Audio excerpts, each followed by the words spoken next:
Oke guys, jadi di video kali ini teman-teman saya mau bagi tips and trick atau hal-hal yang paling penting yang perlu teman-teman perhatikan untuk membeli air impact ya.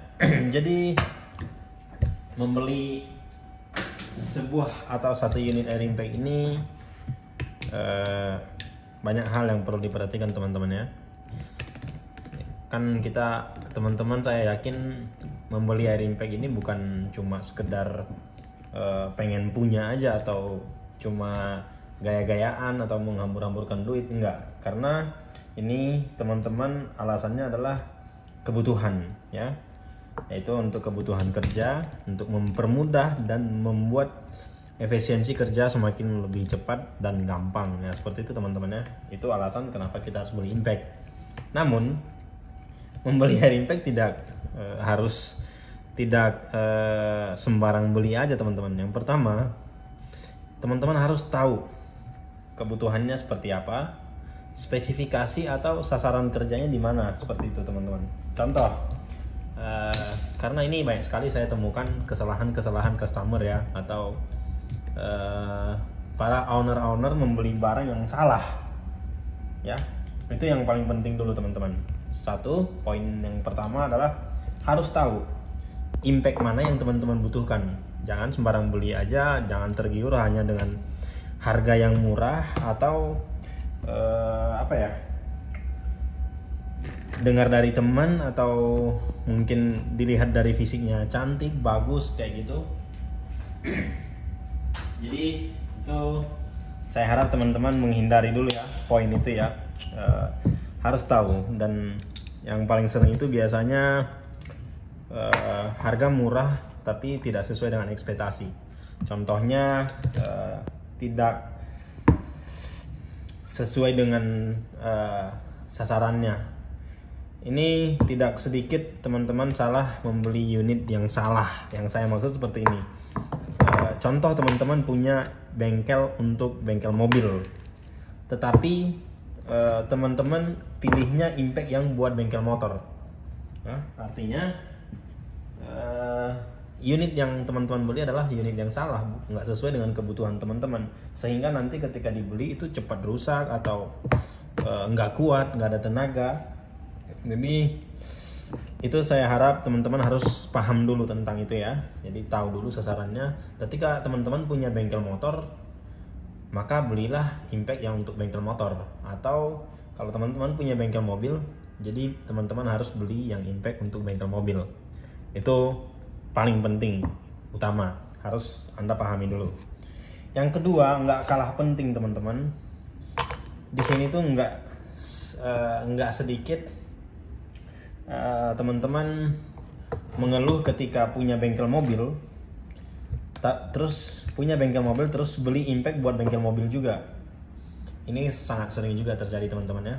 Jadi dua poin ini nanti paling penting, yaitu ketika udah beli ternyata nyampe di sana itu nggak kuat teman-teman, nggak bisa buka baut. Ini sering sekali terjadi teman-teman. Nah, apa alasannya? Apa masalahnya? Kenapa impact yang saya beli udah benar untuk impact bengkel mobil, misalnya ini 1483 Firebird, ini kan untuk bengkel mobil. Nah, ini udah benar dong, saya punya bengkel mobil, jadi saya beli impact untuk bengkel mobil. Nah, tetapi kenapa ketika pas saya beli, saya tes di bengkel saya ini kenapa nggak bisa gitu, nggak bisa buat buka baut, padahal impactnya udah benar nih, ya kan? Saya masih belum bisa buka. Nah, teman-teman harus tahu permasalahannya ya. Permasalahan itu terjadi, yang pertama adalah faktor dari kompresor. Nah, teman-teman harus tahu untuk mengoperasikan atau untuk impact ini biar bisa kerja maksimal, biar bisa mengeluarkan tenaga, dia butuh tekanan angin di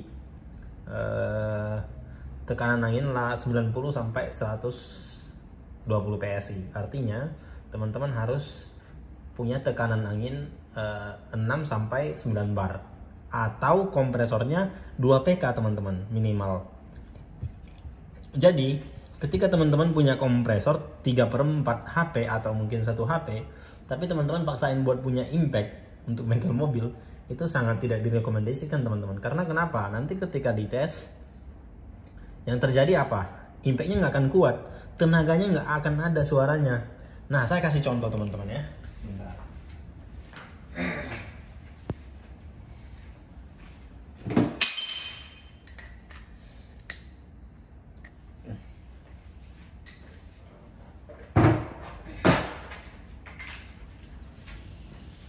Saya kasih contoh teman-teman. Ini impact buat bengkel motor ya. Dimana seharusnya impact ini bisa ketika dia dikasih tenaga atau tekanan angin sesuai dengan kebutuhannya, misalnya 2 PK atau 90 PSI, tenaganya ini seharusnya kayak gini. Kayak gitu teman-teman. Ya. Tetapi ketika dia cuma dapat tekanan angin rendah atau kompresornya kecil, nanti suaranya kayak gini teman-teman. Ya, ini loyo banget teman-teman. Ini loyo banget, jauh beda ya dengan ini yang low speed ini sama dengan yang high speed. Ya. Jadi ini sering kali terjadi teman-teman. Saya sering melihat dan sering dikomplain oleh customer barang baru tapi suara yang kayak suara yang pelan tadi. Padahal teman-teman, ketika nanti itu barang saya tarik nyampe di sini, suaranya kayak suara speed nomor 3 tadi, kencang. Nah, jadi kita bisa tahu kalau bahwasanya kendalanya itu bukan di impactnya teman-teman, melainkan di anginnya atau mungkin dari selangnya atau koplernya ya teman-teman. Jadi 2 poin penting itu teman-teman yang harus kalian pahami dan paling penting untuk diperhatikan sebelum membeli sebuah air impact, biar nanti ketika kita beli barang, jadi barangnya bisa dipergunakan dengan baik sesuai dengan kebutuhan dan bisa memenuhi semua kebutuhan teman-teman. Bukan nanti yang ada impact yang mubazir, nggak kepake, duitnya kebuang juga ya. Jadi kan sayang-sayang juga beli barang nggak bisa pakai itu. Oke teman-teman, jadi menurut saya cukup sekian aja. Semoga video ini bisa mengedukasi teman-teman dan semoga bisa bermanfaat juga ya sebelum teman-teman beli air impact. Oke, cukup sekian teman-teman untuk video kali ini. Terima kasih sudah menonton. Bye bye.